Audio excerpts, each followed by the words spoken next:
power of non-reaction. How to control your emotions.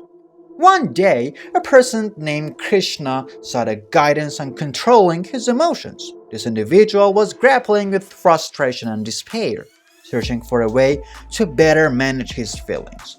The mentor invited him to sit down with a smile and said, "I want to tell you a story.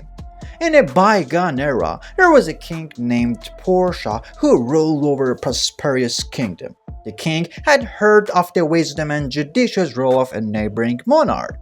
When Portia visited, he was warmly welcomed. During the grand reception held in his honor, the neighboring king ordered another bowl of soup for him. Expressing disappointment, King Portia said, "I cannot tolerate such situations. Even a small fly can ruin my spirits." The neighboring king calmly responded with a smile, "Your Majesty, allow me to give you some advice. It's not the fly that has disturbed your peace, but rather it's your reaction. You have the power to control your emotions. Don't let them control you." From that day on, King Portia began practicing the arts of non-reaction to situations that previously stirred his emotions. Often, we react to situations without thinking, but our reactions can lead to negative consequences. Through these exercises, King Portia gradually learned how to approach situations with calmness and wisdom. In another part of the world, a young man named Michael lived. He was a highly emotional person and consistently displayed reactive responses to situations that caused distress. He would become angry and utter hurtful words, leading to arguments and wounded feelings. One day, Michael decided to control of his emotions. He knew that his reactive responses were counterproductive for increasing further emotions and sought a change. Michael started practicing mental exercises, mindfulness, and meditation to help him gain better control. Additionally, by being aware of his thoughts and feelings, he initiated the practice of non-reaction.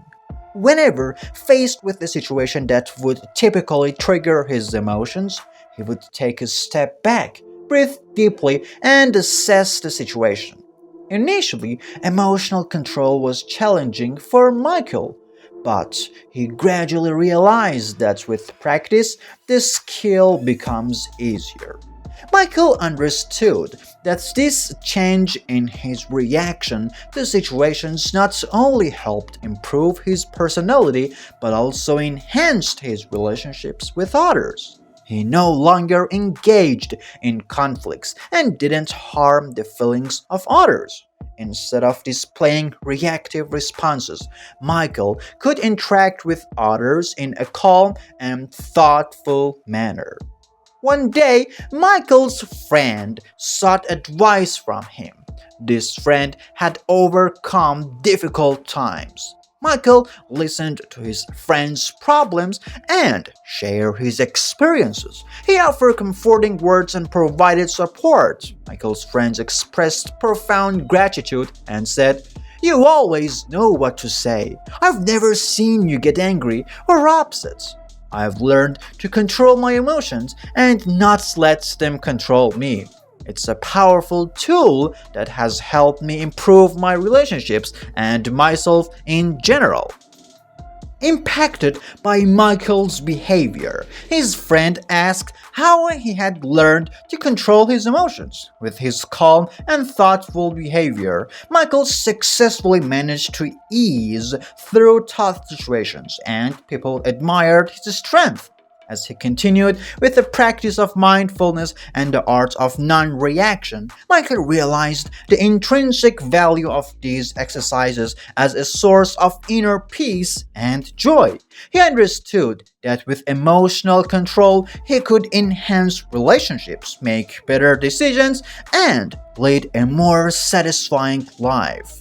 The ethical lesson from the stories of the king and Michael teaches us that we possess the power to control our emotions.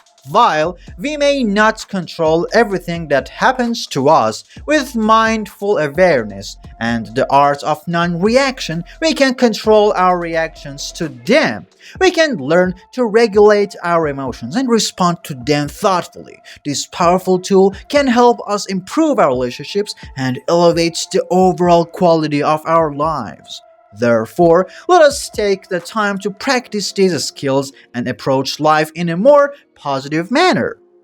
Let's cultivate powerful skills and add value to our lives. When hateful thoughts dominate, anger never disappears. However, as soon as we forget these thoughts, individuals can easily control their anger. Awareness of this fact can help us regulate our minds correctly. Those who can control themselves are greater than those who only trim path on the battlefield. Humans must be able to live with themselves in harmony and coordination to achieve inner peace. This inner peace arises due to forgetting hateful thoughts and helps individuals control their anger. The importance of the mind in life transformations is highly significant. Our thoughts determine our behaviors, and with practice and nurturing of this mind, we can create the best version of ourselves. This ability allows us to cope with challenges in the best possible way. Freeing ourselves from negative motivations and excessive attachments opens the path to freedom from suffering and achieving happiness. Looking at others with compassion and reducing our attachments leads to joy and tranquility in life.